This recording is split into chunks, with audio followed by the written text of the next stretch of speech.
Morning all, hope you're doing well, hope you're staying safe. It's a bit of a cloudy start here in Orlando today. It's Friday, June the 5th. We've had some rain recently and it's going to continue like that now through the summer. I'm going to touch on that a bit later.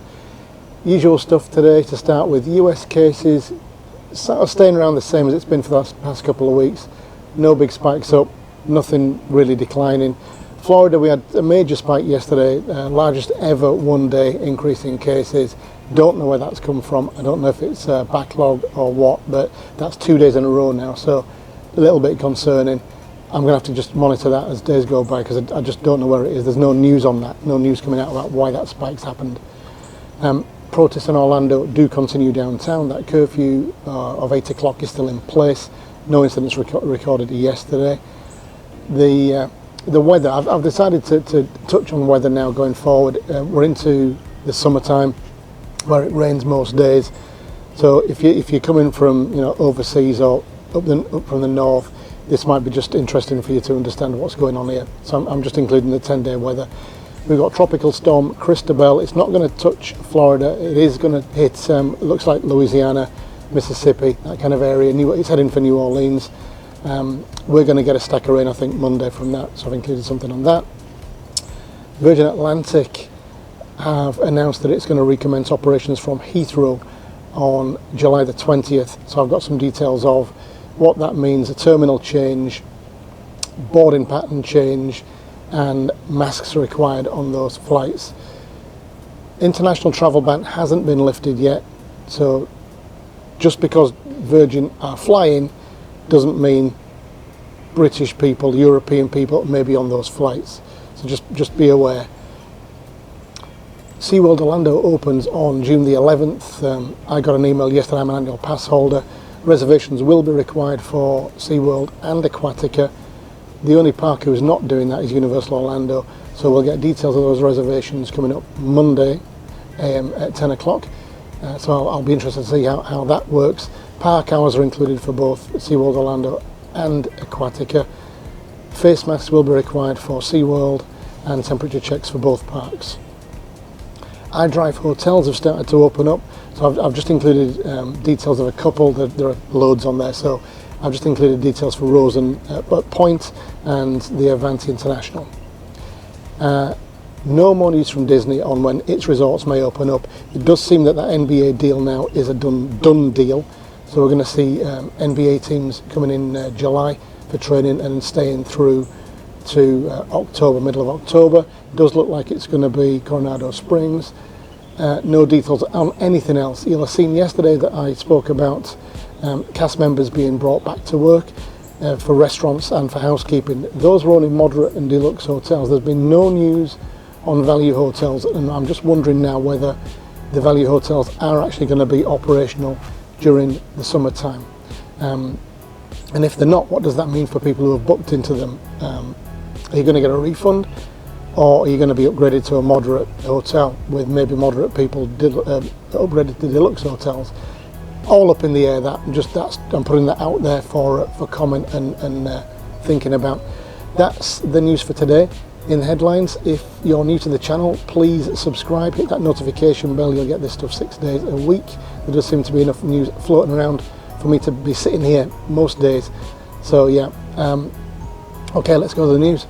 The number of new COVID-19 cases in America yesterday was 22,227, and that's been the steady average for around 2 weeks. The number of deaths in the US yesterday was 1,031, and again, that's been holding steady for around the last 2 weeks.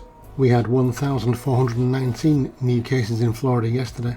That's the highest daily number recorded since statistics were kept from March the 12th. There were 43 deaths recorded in Florida yesterday.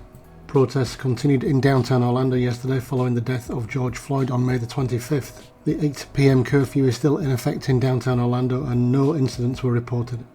Orlando weather for the next 10 days is thunderstorms most days and temperatures of low to high 80s or 26 to 31 centigrade. Tropical Storm Cristobel is currently over Mexico heading towards New Orleans, but we're expected to get a lot of rain from it on Monday. Virgin Atlantic yesterday announced it would recommence its operations to Orlando starting July 20th. All flights will leave from Heathrow's Terminal 2 rather than the usual Terminal 3, and there'll be no operations from Gatwick. Boarding may take longer than usual and will be from the back of the plane towards the front of the plane. Passengers will be required to wear masks on board, and these will be provided by Virgin as part of their health pack. Virgin have made this announcement even though the travel ban from Europe to the US is still in place, and no definite date has been given for that to be lifted. SeaWorld sent emails to all of its annual pass holders yesterday in advance of its opening on June the 11th. SeaWorld will be the first park to put reservations to get into the park in place. SeaWorld will be the first park to put a reservation system in place, since Universal Orlando are not using reservations, and Disney has not made any announcements on how its reservation system will work. SeaWorld reservations will be available from Monday, June the 8th at 10 o'clock in the morning. Temperature screenings will be required to gain entry to the parks, and face coverings will be required for everybody 2 years and older. SeaWorld park hours for June are 10 AM to 6 PM, and the park will be closed on Tuesdays and Thursdays. Aquatica also opens on June the 11th, and its park hours are 10 AM to 5 PM, closed on Mondays and Wednesdays. Hotels on International Drive have started to open up, with the Avanti International now open, and the Rose Inn at Point Orlando taking reservations from the 26th of June. So US cases and US deaths still kind of hovering around where they were the last week or two. No big declining, no spikes, but no declining. It's I'd like to see those numbers going down as they have elsewhere. We haven't obviously had the same kind of lockdown as other countries, especially in Europe, have had, and I wonder if that's now playing against us. Florida, big spike in cases yesterday, biggest ever daily record. It was a bit weird as that number was around at about 11:30 yesterday morning, which just seems too weird. It wasn't a kind of gradual increase during the day. That leads me to believe it's another backlog issue. There wasn't any counties named yesterday as to where those cases had come from. It was just kind of other at the bottom.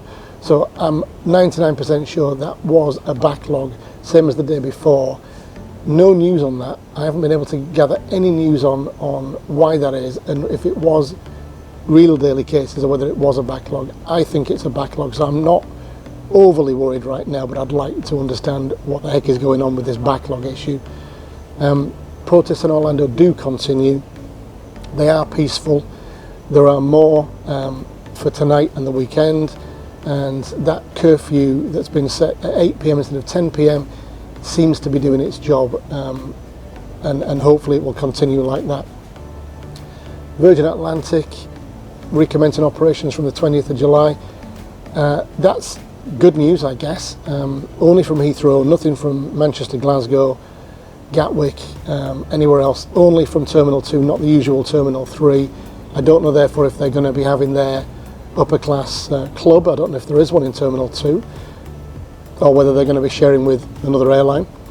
The travel ban hasn't been lifted yet, so if you're booked on that flight on the 20th of July or a little bit after that, just keep your eye on that travel ban being lifted, because it just hasn't yet. So unless you're a US citizen or green card holder, you will not be allowed in.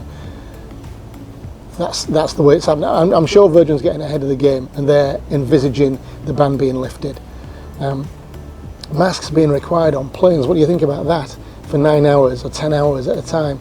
When I start flying probably next month again, I'm sure I'll be required to wear a mask, but my flights are 2 or 3 hours, and I'm not really bothered about that. 9 or 10 hours, that's a long time to have a mask on. So yeah, if you've got a comment on that, I'd love to hear your views. SeaWorld reopens on the 11th, one of my favourite parks, SeaWorld. I have taken the day off and I hope to be there. I'll be hitting that button hopefully at 10 o'clock on the 8th on Monday to get my reservation, and then I'll be bringing you a vlog from there that same day. Looking forward to that. It looks like it's going to be the same kind of deal as Disney and Universal. I'm sure they'll have markings on the floor, temperature screening, masks to be worn, but not in Acquatica. Yeah, just looking forward to getting back into that park. And then iDrive Hotels reopening. Good news for iDrive. When I was there last weekend, things were opening up again. The wheels now obviously opened up at Icon Park, and those hotels are now reopening up because of Universal opening up. So I'm sure as time goes by, iDrive is going to be more hustle and bustle as it was in the past. So that is the news for today. I may be back tomorrow with more, depending on what's going on today. If I am, I'll see you then. Until then, take care, stay safe. Cheers for now. Bye-bye.